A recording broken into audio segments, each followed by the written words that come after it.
Namaskar. I am back with another video after a week's break. This is about the latest comments by Sam Petroda, I think, on his racial depiction of the people of India. और यहाँ पे J Sai Deepak है on some news channel, I think, and he's in conversation with the anchor about this whole issue. Let's see what he has to say about all of this. I'll give link to the original video in the description. Go and check it out. Come and react with me. Give me a thumbs up. Subscribe to the channel. Let's begin. Do you see this also as part of a pattern? We, of course, have fault lines along lines of religion, which have been exacerbated politically. Then comes the caste census, and now this comment. Do you see there any linkages in this? 100% I do, because it seems to me as if the opposition is resorting to dangerous, deadly scorched earth policy, whose implications and consequences are bound to go beyond 2024. I don't think this game is being played purely for the sake of succeeding at elections in 2024. I see this as laying the foundation for following a potentially balkanizing strategy as far as Bharat is concerned, well beyond 2024. And these are the foundations which are being laid for 2029 and thereafter. So I am of the clear view that an anti-Bharat clique or cabal has chosen to occupy the policy circles and the advisory circles of those in opposition, because of which we get to hear all sorts of, let's say, separatist statements being issued in the name of a vision for Bharat. All these days, this separatist dialogue and the separatist tone and tenor was emanating from certain academic circles. For it to be mainstreamed and for it to become part of somebody's election manifesto and politicking at the time of elections is deeply troublesome. And I say this, perhaps we will see the consequences of this post the 2024 elections, regardless of who comes to power.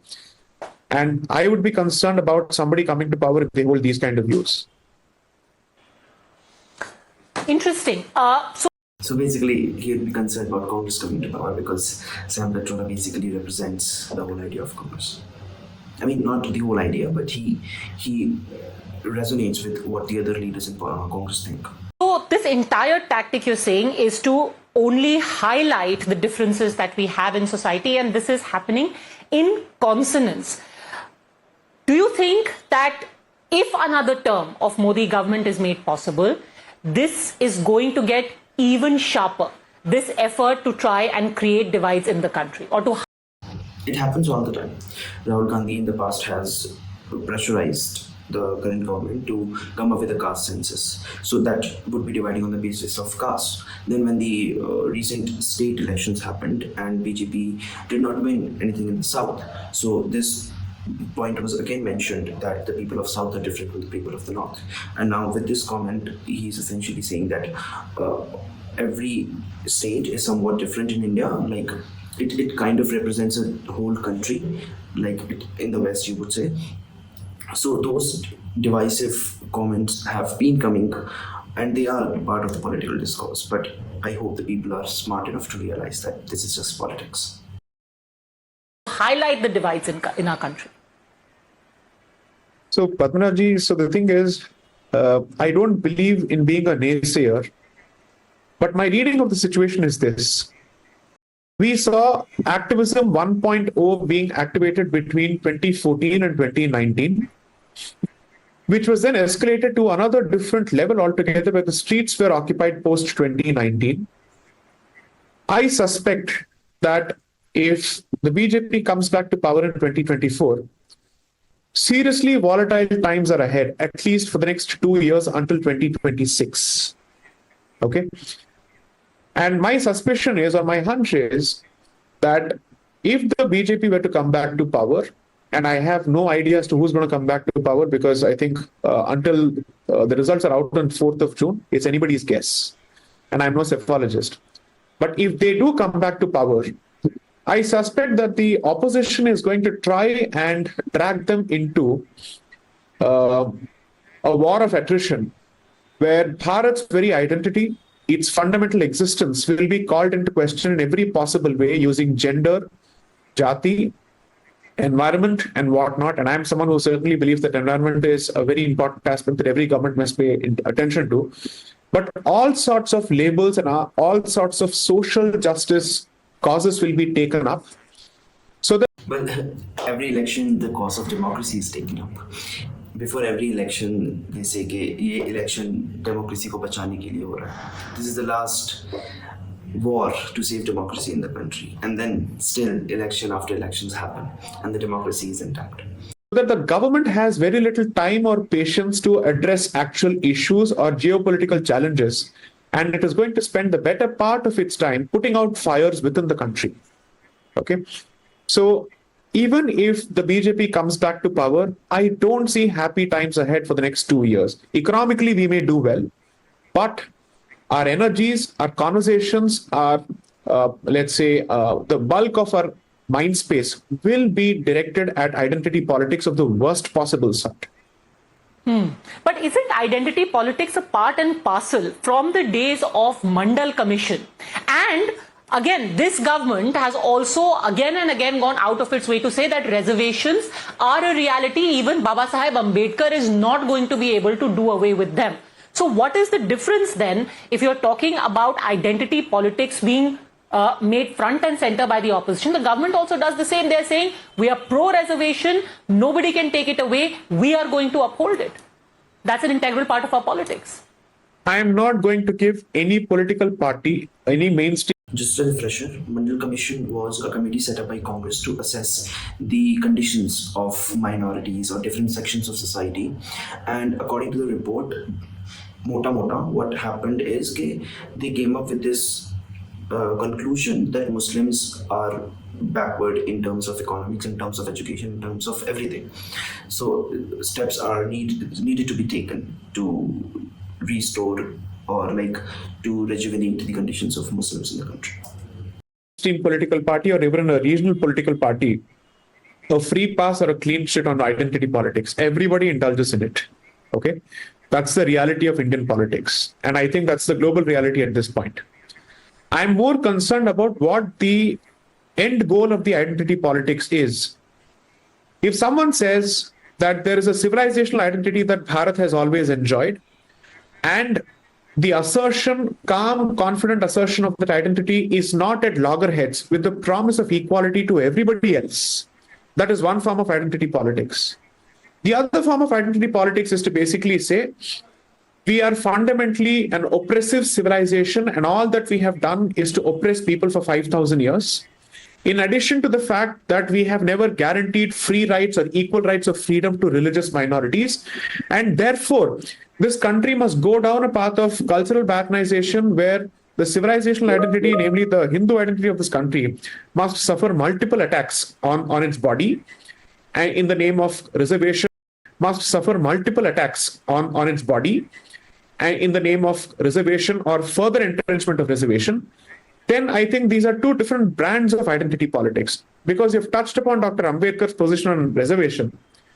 I say this as someone who's been an equal critique of both parties on this front. That reservations of groups which have suffered certain forms of behavior, I would say must remain in the statute book for a while. But if Dr. Ambedkar is going to be the touchstone for everything, he's also taken a position on the Islamist problem, and he's also taken a position with respect to the longevity of reservations and who all can actually claim to be the beneficiaries of the reservations. So if people want to talk about reservations, we have to ask ourselves this honest question. Do we see a point where we can actually have a calm conversation, an honest conversation, and who can be extended this particular benefit? When is the cutoff date? What about the creamy layer issue? That would be the way to go forward. But if someone says, I'm going to entrench the politics of victimhood to such an extent that every community within the Hindu fold is going to indulge in a race to the bottom, in a mad grab for reservation, I don't think that person clearly has Bharat's best interests in his heart at all. And you see that happening. You see that happening all the time. Communities are competing for tragedy. They are competing, they are fighting amongst each other or fighting against the government to say that we are backwards, declare us backwards, and then so that they can have reservations. And in order to do that, they tend to use a lot of force, they tend to use a lot of resources at their disposal, a lot of money. So that itself is a contradiction to their position. And the reservation, even though it was intended for welfare purposes or was with good intentions, has somehow given this idea, it has given this incentive to people to compete for tragedy. So, which is an issue that needs to be addressed, and which is what he's mentioning here. In that sense, I would seriously suspect that somebody else is holding the strings and perhaps the local actors are mere puppets. We are speaking at a time when you have a report from the Economic Advisory Council to the Prime Minister, talking about how the population of Hindus since 1950 has gone down, as opposed to the population of Muslims in our country going up. Right. How do you view this? Is this, just a sign of healthy coexistence or more? My views on this could be slightly unpalatable, so pardon me for speaking my mind on the subject.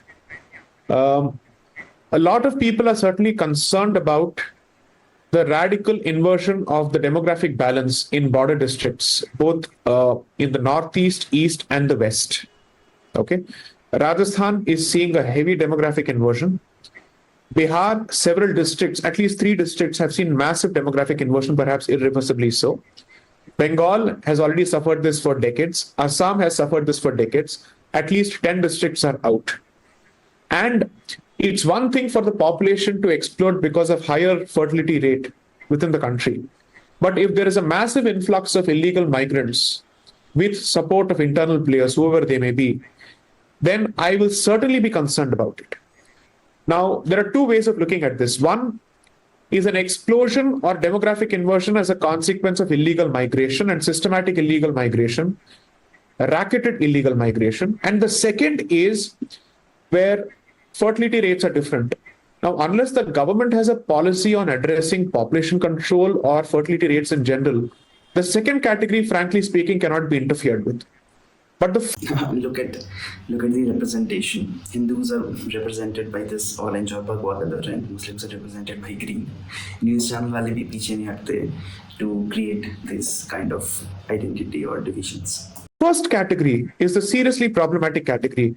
And as someone who is a concerned citizen, I am equally critical and heavily critical of the BJP for not having spoken or done enough in a systematic fashion on the front of illegal migration.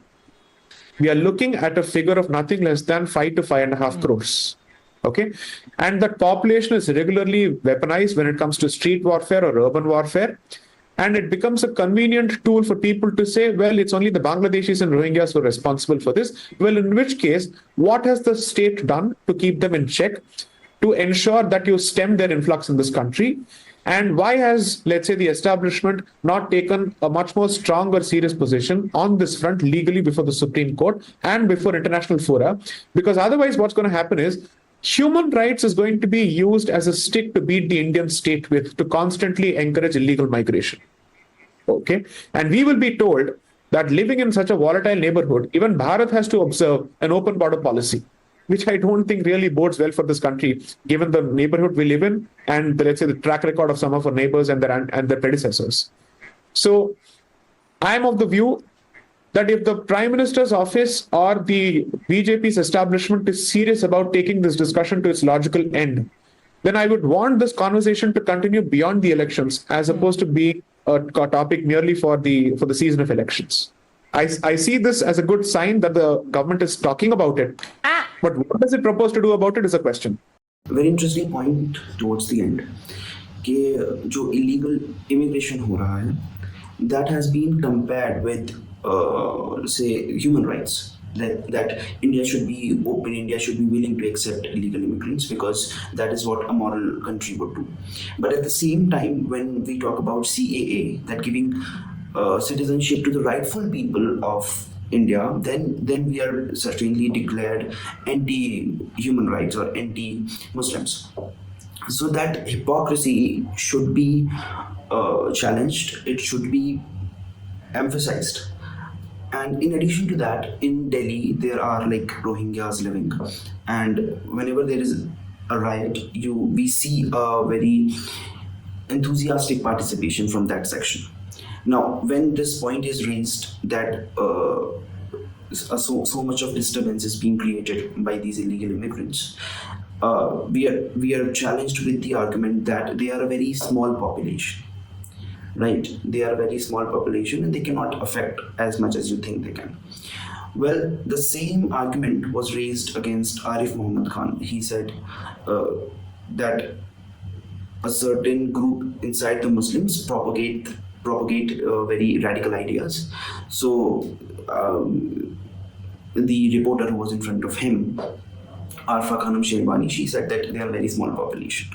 So Arif Muhammad Khan said that even though they might be a very small population, but they have a lot of control, they have a lot of power, and they have the power to influence the larger masses. So once the riots take place, once this participation in the riots is taken place by Rohingyas, then it acts as a catalyst in propagating the violence or propagating the riots to a very larger degree. So, interesting point. What is the government doing to keep them in check? Are they going to deport them? Are they going to come up with stricter laws? We saw that the implementation of CAA took a lot of time. So I hope that the government takes much more better steps in the future if BJP retains its position in power. So with this, I'd like to come to the end of this video. Thank you for being here till the very end, and I'll see you guys in the next one.